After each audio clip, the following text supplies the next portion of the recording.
Hey everybody, Jonathan Bailor back. And it is sunny here in Seattle, which is shocking. So we're recording this. And it's also sunny inside because I am speaking with one of my dear friends and one of the sunniest individuals I had the pleasure of spending time with. He is a luminary and a luminescence, because we're talking about sun and light, individual in the wellness community. He recently actually broke iTunes. He had not only the #1 rated show on iTunes, but also simultaneously the #5 rated show, while having like #1 and 5 in the App Store. And it was like Eminem when 8 Mile came out, where we had like the #1 album and the #1s. He's like the Eminem. That's the bottom line. He is the luminescent Eminem of the health and wellness community. And his name is Abel James. Abel, what's up, brother? Jonathan, I think that's my favorite intro of all time. Well, you can, you're welcome to use that on your bio if you want. It's all good. The Eminem of iTunes. The luminescent Eminem of iTunes. Oh boy. Well, folks, as you can tell, Abel's a great dude. He's a buddy of mine, and I wanted to share with you today. Actually, Abel and I had the unique opportunity to spend 2 days together recently, and it was a lot of fun, wasn't it, Abel? 2 days straight, no less. Yeah, it was a blast. We were running on fumes at that point, but it was so much fun. And Jonathan, I was really excited to film with you in particular, because I think you have such a balanced approach to all of this. You definitely have all of the knowledge and the research, but you also approach this from a really cool communication standpoint, where I think you can distill these crazy and sometimes dichotomous subjects and distill them down to something that most people can understand. Oh, well, thank you so much, Abel. I appreciate that. And one of the things that I loved most about our time together, and just the reason I wanted to have you back on the show, one of many, is during our time together, we're talking about Abel, you're having all this amazing success and you're changing all these lives. But even in our time together, it was like, is Abel paleo? Is Abel this? Is Abel that? Like, no, he's Abel James, and he's about helping people to live better. But can you tell us a little bit, that's not easy. It's not easy to not put yourself, to label yourself and to put yourself with a camp. So how do you do that? How do you keep the energy up to do that and to really be your own person, staying focused on the ends rather than the means?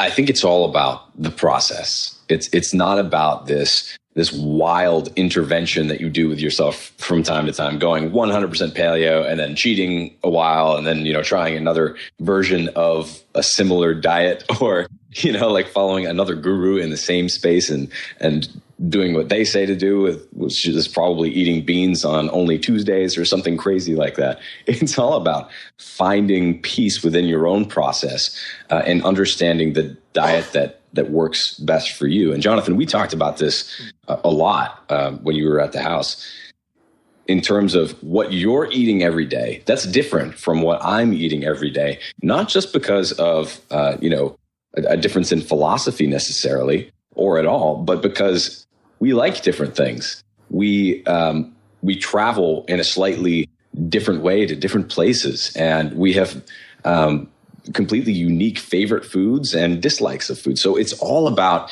taking all of these crazy variables and trying to come up with something that works really, really well for your own lifestyle, health, and happiness.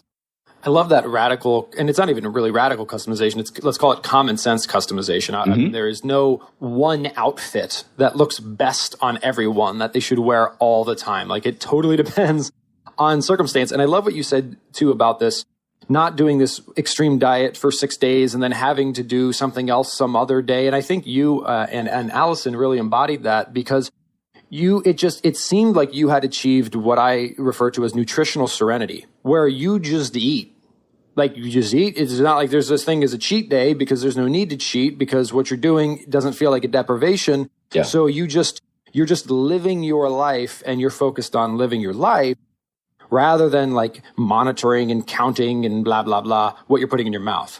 That's absolutely true. It's amazing how easy this all is. Once you get the hang of it, let me just say that once you get the hang of it, it's very, very easy. So you don't have to count anything. You don't have to think about the types of food that you're eating. It's just like, am I hungry right now? Kind of take your own temperature and see how you feel. And some days, that means that either I will be fasting or Allison will be fasting at some point. We're kind of going back and forth day to day on that. Every meal is different, but they follow the same guidelines. So once you know what those guidelines are, you can get really creative and quite indulgent with what you're eating. I think as evidenced by when we went out to eat, Jonathan, we ordered, I don't know, like a dozen things and just shared them all around. And you ordered, I think, a whole pig, wasn't it? It could have been. I would neither confirm nor deny that statement.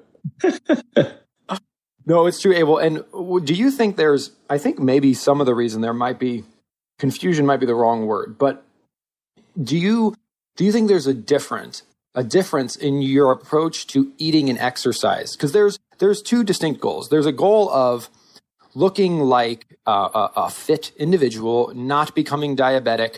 Let's call that goal A. And then there's goal B, which is like being a shredded athlete on a CrossFit commercial. It seems like those are two different goals. What would you change about the way you eat or how you exercise dependent on those goals? It changes a lot because those goals can work very much against each other. The performance goal can completely be at odds with the appearance goal. And you'd think that they would go together, and oftentimes they do, generally speaking. But when you're talking about vascularity and getting down to a super low body fat, usually the way that happens is by sacrificing performance to some degree because you're exercising restriction in favor of trying to lose extra body fat. Whereas if you want to totally crush it at the gym, then carbing up can be really useful. Being totally ketogenic can make you a little foggy. I mean, there are different ways to do it, but they're kind of competing goals. And I can tell you one of the most interesting things about all that, Jonathan, is that once you understand the guidelines there, I've been in both situations, been in just, completely shredded, ripped, incredible shape, and also been in not that great of shape in terms of conditioning anyway, just doing like the bare minimum of exercise. And that's where I am right now. But the difference in terms of what you look like in the mirror can be somewhat negligible, which is really interesting. I measure myself sometimes after not binging for 2 weeks, but certainly indulging in a lot of ways. If I'm traveling internationally, eating cultural foods, for example, and just seeing that it doesn't make that big of an impact on my body is really interesting because you can fiddle with all those little things and turn all those little knobs. But once you know the basics of how your body's operating, you can indulge a lot more than you ever thought possible. I love the point about they're very different goals and they require very different approaches, because I think one thing that sometimes we can lose sight of, which causes a lot of confusion, is even when you look at these like super shredded fitness competitors, that's like game time for them. They have an off season. They're not like that. Right. All the time. And even athletes, right? There's always an off season. And the reason there's an off season is what they're doing by definition isn't sustainable. Yeah. And when you and I are talking about our approaches, I think usually we're biasing towards sustainability. That's right. And that is different, right? Like the way you get to 3% body fat is not a sustainable approach because that's not healthy. You're not supposed to have 3% body fat. So what have you seen to be some of the biggest dietary differences between when people are sort of going for this very specific short-term goal versus the state of nutritional serenity?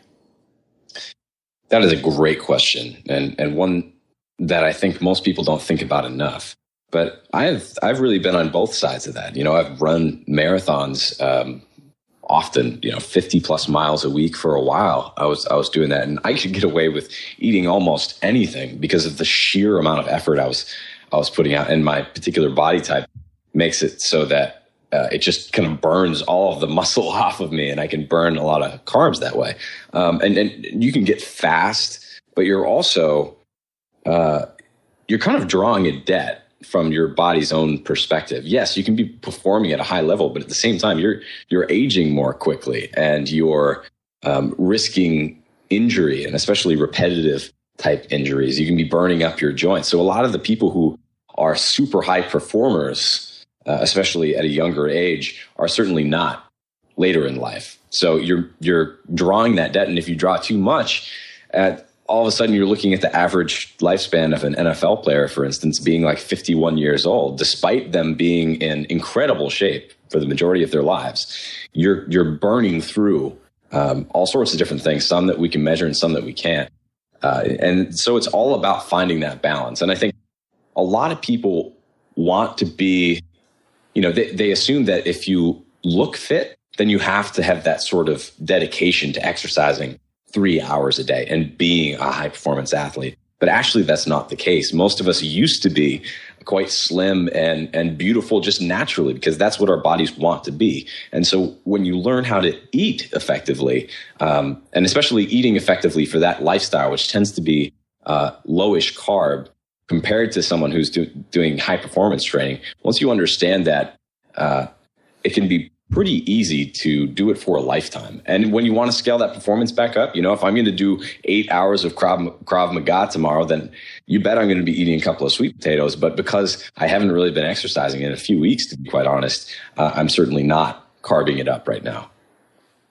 I know some listeners are hearing this. It's easy sentiment and may have some question marks popping into their head. But you made a point there that I think we don't hear enough, which is the default state. Like the earliest data we have is from the early 1900s around obesity rates. It comes from the military, and they were sub 3%.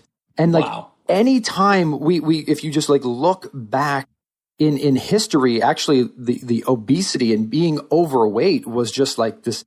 It just didn't really exist. So so it is not the default state. But what I think we find ourselves in, Abel, and I'm curious as to how we can get out of this, is it's not hard to not get lung cancer. Just don't smoke. However, if you lived in America in the early 1900s when everybody smoked everywhere, then even if you chose not to smoke, you were subjected to secondhand smoke. It's easy to not get lung cancer, but it's really hard to not get lung cancer if you live in a culture where you are just inundated with it at every turn. Right. That's a really good point. But like you said, the natural state is to be healthy. And so in a healthy body, you can really get away with quite a lot, like humans always did. You could indulge. You could find a whole pot of honey and probably eat the whole thing, and it's not that big of a deal, aside from taking a nap after a big sugar crash after that. But what we find today is that so many of us are fundamentally broken. In the vast majority of people who are overweight or obese, it's not that they're fat that's making them sick. It's they get sick first, and then the fat is a side effect of that. So what we're looking at are people who are broken metabolically, and I think you've described this very well in your book and in your podcast as well. But that's really what we're talking about here, is that people, if you're eating the way that humans have always been eating, at least mostly for the majority of your life, none of this stuff is really an issue. Being fat won't be a problem because you don't get fat, right? You won't have to lose weight. That's an unnatural state of being in a place where you need to lose weight to be healthy. And unfortunately, that's where we find most of us today.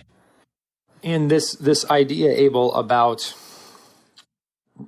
really getting dialed into what is and isn't normal, I think is key, because for a lot of us, we've got a lot of stuff going on in our lives, right? It's just I have enough to worry about. And if you can kind of understand that you are not defective by default, and that normal, it's not normal to be hungry.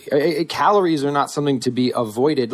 Fat doesn't make you fat. Fat makes you full. And even if you do indulge, we were talking about this, where you ate some whole pumpkin loaf or something like that. And it's not like your body is dumb. If your body is oh my God, I just ate 2,000 calories, you're going to be really full for a really long time. Your body isn't stupid, right?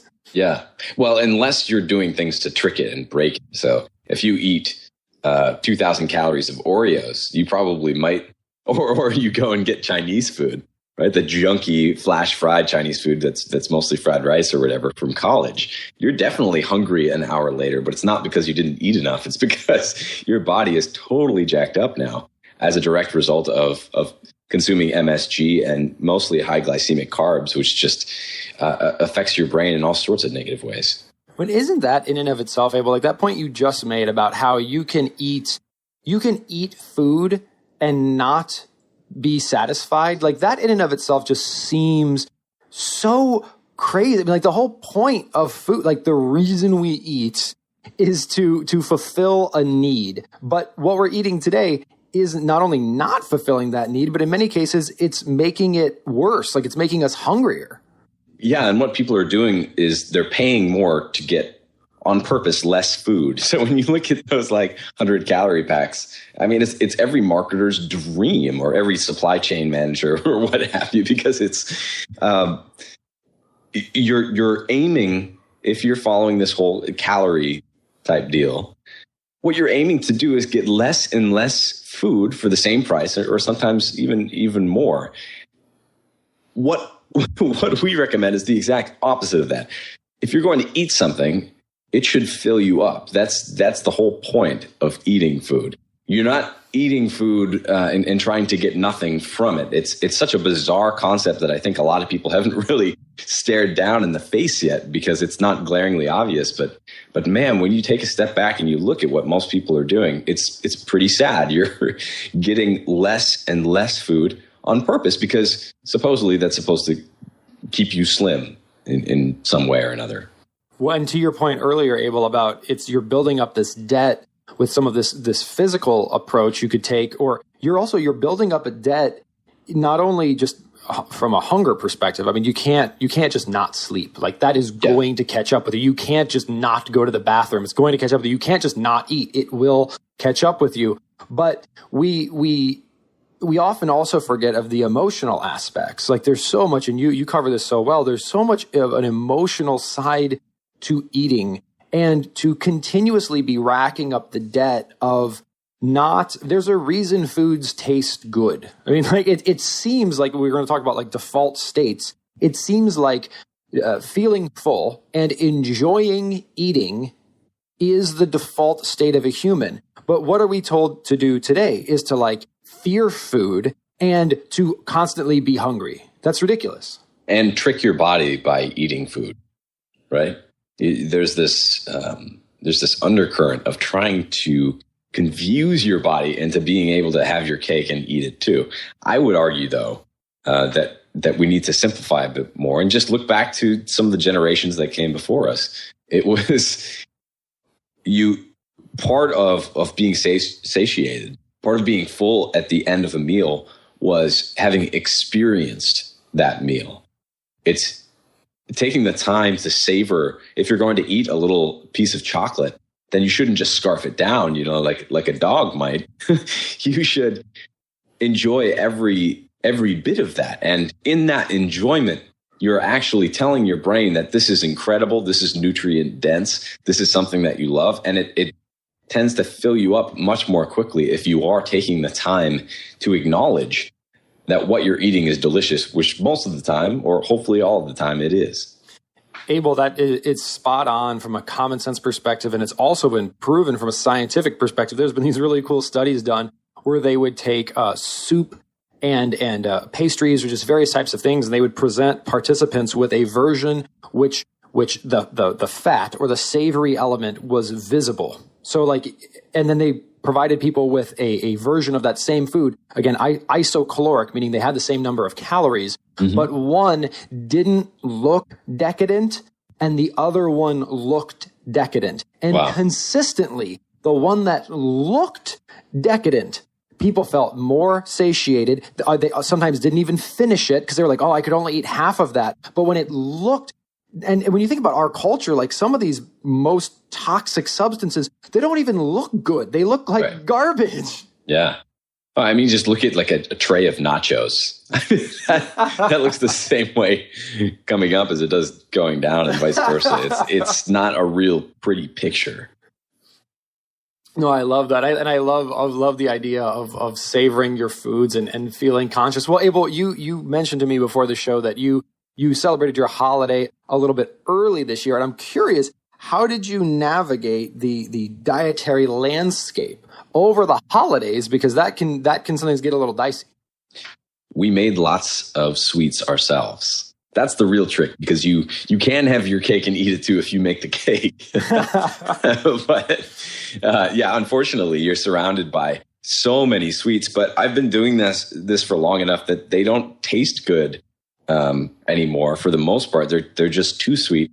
And after you've experienced that enough times, it doesn't really look like food anymore. So if I see a cake or a cookie that's covered in frosting, it doesn't look appealing. It certainly used to. I would go right for it. I would eat the whole pie or whatever. But now my body has learned to associate it with sugar crashes. And, if you go from eating really, really high quality food to eating something that's a complete sugar bomb and full of gluten and other junk, you can feel it almost immediately and you feel terrible. So it's become relatively straightforward to navigate it. But the easiest way to get through is last night, for example, I cooked up another chocolate pumpkin loaf, and I didn't eat the whole thing, but I did eat quite a bit of it. And it's wonderful. I made myself a fatty coffee with peppermint. So it's kind of like a homemade Frappuccino type thing. But I made it with things that are safe and not going to give you a sugar high and a crash. So if you make these foods through the holidays, if you take, it doesn't have to be a huge effort either. I'm a guy and I usually don't like to spend loads of time in the kitchen like Allison might. So I like to get in and out. And you can make an amazing dessert in 5 or 10 minutes. So making that little bit of effort ensures that not only do you get to eat your desserts throughout the holidays, but they're not doing any sort of damage that a lot of those other foods would be doing to you if you ate every rum ball that you saw at the parties and ate that stale fruitcake or whatever. So if you can avoid just a little bit of that and fill yourself up on your own delicious food, preferably, then it makes the holidays a breeze. It's cool too, Abel. I know people have the experience where they'll prepare some of these amazing recipes that you and Allison provide, and then when they do bring them to holiday gatherings or just social gatherings in general, if they don't say anything, people are like, "Oh, this is so good," and then you're like, "Well, now here's the secret."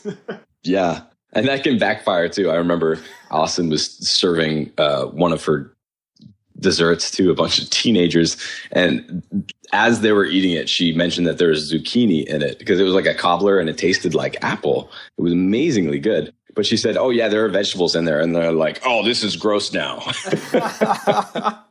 Oh, I love it. That's so funny. Oh man, Abel. Well, it's always a joy. I'm delighted you had a wonderful holiday. It was awesome spending some time together. And what is next for you in the fat burning dynasty? Yeah. So obviously you can find me at fatburningman.com, and that's the name of my show as well.